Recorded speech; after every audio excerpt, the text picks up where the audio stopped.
What an awful half of basketball. If I had told you before the game that at halftime, the Clippers shooting percentage would be 34% and 22% from beyond the arc, you would go, oh, Napes, man, what a great first half for the Kings. Really? It's 51-29, the Clippers leading at the half. Grant, Jerry, Ryan, I don't even know where to start. I honestly don't know where to start. So, Jerry, I'll let you take the floor. Well, it was just absolutely incompetent offense. I don't think there was a highlight at all. I don't know of any player on the Kings who played close to their ability. Uh, maybe Colby Jones that came in off the bench, but other than that, it's just, it's one of the worst halves that we've seen in years, I think.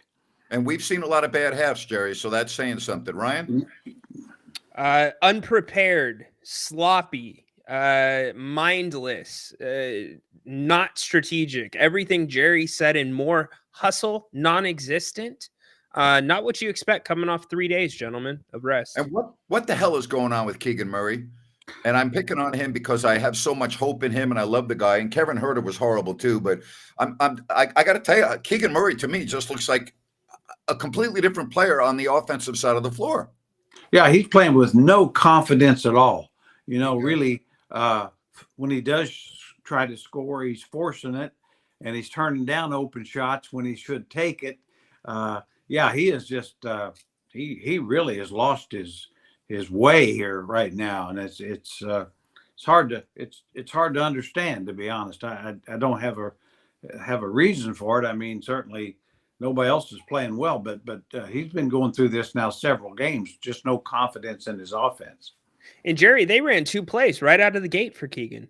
Yeah, they're trying to get him going, and of course he couldn't do anything, and that just made it worse, I think. So, guys, you know what's alarming to me is the Clippers are playing without their leading scorer, Norman Powell, and the Clippers did not play well in the first half. I mean, I just told you their shooting percentage. They're up 51-29 without playing well. I mean, normally I would say, you know what, down 20, 22 points in the NBA, not a problem. We've seen the Kings make that up in the past. But why would I think that the Clippers aren't going to play a lot better in the second half? They didn't play well in the first half. Yeah, when you really figure how poorly the Kings shot and how often they were in transition, really the Kings are lucky it's not even worse. Because they had a lot of easy scoring opportunities. So no, you're right. That was a below average half for them, and I'm sure that Ty Lue is probably telling them just that. Yeah, guys. De'Aaron Fox, Ryan, looks completely different with DeMar DeRozan on the floor tonight. I mean, I know they've had 3 days off. We've just talked about the reigning Western Conference Player of the Week. Fox was completely ineffective in that first half, Rhino. Grant, he hasn't been given a chance. Not one time has De'Aaron Fox been given space in the half court. And it's not like there isn't space to make for him. Coach Brown has drawn up nothing to get De'Aaron in his effective spots and to his spots, in my opinion. Jerry? Well, and that's what they have to do to have a chance to get back in the game. Get the ball in De'Aaron's hand, give him space, a live dribble when you can, but if not, let him create off the dribble. But give him room to operate. Other than him going for 20, 25 in the second half, I'm not sure the Kings can get back in this game. Well, here's the other deal. He played 21 minutes in the first half, and I know they just had 3 days off, but all I hear Mike Brown talking about is how he's got to lower the minutes of the starters. We saw what happened with DeRozan and Sabonis with their back that forced them to miss a couple of games. I just wonder if this is going to bite them in the butt. And again, I defend Mike Brown a little bit here. He's not getting very much from his bench. And we've talked about that a lot this year, especially without Monk available. The bench is very subpar. So I guess my next question, Ryan, is can the Kings win this game? Right now, it just looks like it's not out of reach. You're only down, 21? But, I mean, good Lord, it's going to have to be a complete 180. Grant, I don't know how the Kings win this game, and it's not just the guys on the court. It is the bench, too. Not the guys, Coach Brown, the coaches. They need to – the second Doug McDermott came in this game, the mismatch was targeted immediately. The switch to Harden goes twice. There's been nothing targeted towards mismatches in this game. I just don't see any strategy. They're just up and down the court. So the short answer for me is no. I don't see how they win this game, Jer. Well, no, off the first half, there's no reason to believe it. I mean, but we, all three of us, as well as anybody watching NBA, know that strange things happen in this league, and shots start going down, and guys get confidence. If they can get it to 10 or 11 going into the fourth, they'll have a chance. They could have a chance to win. But we haven't seen any reason to think that's going to happen. But I'll also say, as long as Fox is on the team, Yes. there is a chance. Yes. But they're going to have to figure out how to make sure he gets a lot of open opportunities. Listen, I've seen this team and a lot of NBA teams come back from 20-point deficits in 6 minutes. So, I mean, it's not like this game's out of reach. And I think that's the important thing. The game's not out of reach. I mean, 21-point swings happen every night in the NBA. So it's very doable, but I'm with you. It's got to start with Fox, Rhino. Yeah, it's got to start with him, and they just got to put some pressure on the Clippers. The Clippers have done a wonderful job pushing the Kings off of their spots. They're making them initiate their offense out. The Clippers will turn the ball over. You just got to put a little pressure on them, Jerry. Well, yeah, and if you can start scoring the ball a little bit, then you've got a chance to really pick up and pressure the ball a little bit. The Kings just simply have been in transition defense the entire half, and of course, you really hope, besides Fox, I mean, that Sabonis has just been really totally ineffective. Terrible. Half DeRozan a little bit better, but those two guys have got to get closer to who they are. Jerry, Ryan, you both have talked about this, and I concur with you. It's time to change the starting lineup and get Kevin Huerter to the bench and start Keon Ellis. I'm not saying the Kings are going to go on a 10-game winning streak, but you cannot have an ineffective Kevin Huerter more times than not. You cannot have a two-guard that cannot score. And all I hear about Mike Brown talk about on his post-game press conferences and his pregame is how good Keon Ellis shoots the ball, how he's got good three. Well, then fine, start him, because he does something for your team that we saw last year that I think this team needs right now, guys. And, oh, yeah, by the way, he doesn't have to have the ball to be effective. Yeah, the other part of that is, to me, I couldn't agree more. In other words, and Huerter might be, and I know he could be, he was in Atlanta for years, really a good off-the-bench player. And he's also a guy you could play at the three behind DeRozan a little bit, and that way you don't have to play McDermott. I mean, I don't know. It's kind of frustrating. There's clearly not enough shots for this offense right now with that starting lineup. There's not enough shots for the five that you have on the floor. Look at Murray, look at Herter's production. Take away the offense. Defense, you open up everything when you have Keon Ellis and De'Aaron Fox on the floor, because it changes who De'Aaron guards, and it allows the Kings. Look what Keon's done on James Harden so far tonight. Played him well last game. Keon should be the guy in that starting lineup. Well, here's the other deal. If the Kings lose tonight, they're only 500. And, you look at the West and you look what's going on, and you do not want a big hole to climb out of in this Western Conference. And the other part of this, you haven't played the Warriors yet. You haven't played the Thunder yet.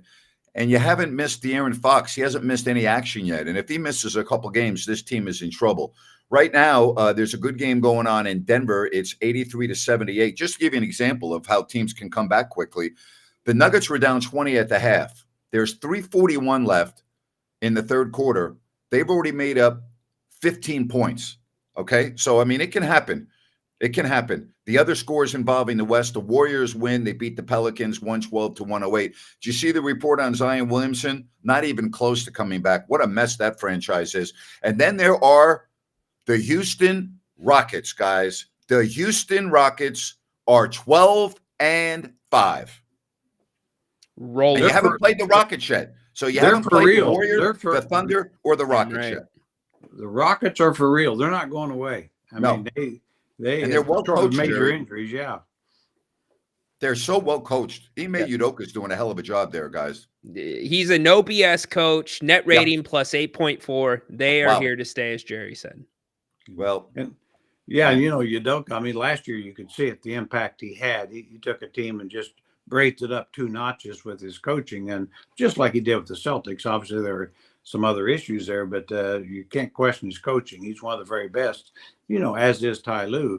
And so it's right now, I mean, the West, and then going on to say the other thing, there's no super teams in the West. There's Right. some good teams, and we've seen the best so-called best teams get beaten by some of the weaker teams. So it's up to the Kings. They can't. They're not going to be in it playing halves like this. That's for sure. Jerry, But, there's no super teams, but there's balanced teams. We have not seen teams this balanced roster front to end like Golden State and the others, and I think that makes a huge difference, especially for the it long. does.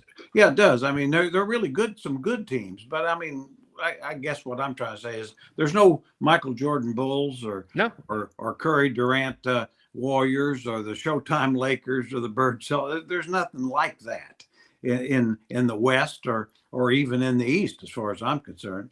So the point is, the Kings have enough talent to compete with the best. They've shown that, but not tonight. Anyone on the stream picking the Kings to win this game?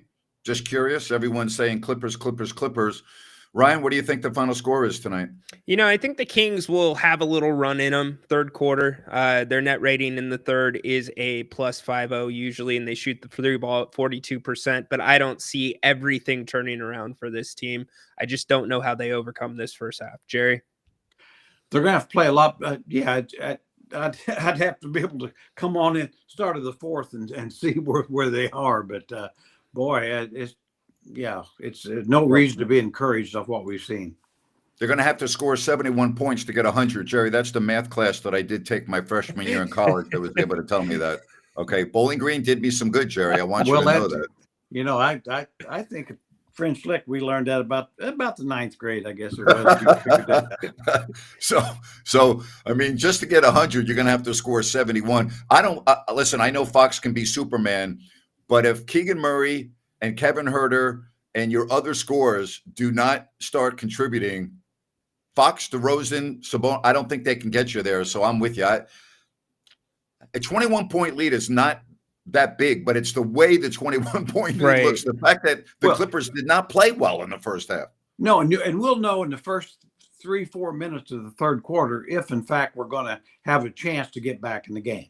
They're going to have to chop into that lead, get 5 or 6 points off of it right away, and then you got a chance to multiply things a little bit. All right, we'll be on after the game minus Jerry. Jerry, you might be sleeping by the time our post-game show begins. I may even have my second beer drank, that would be breaking all my rules. All right, everyone else, painful first half, but that's what we're here for. We'll be on right after the game. Enjoy. If you can.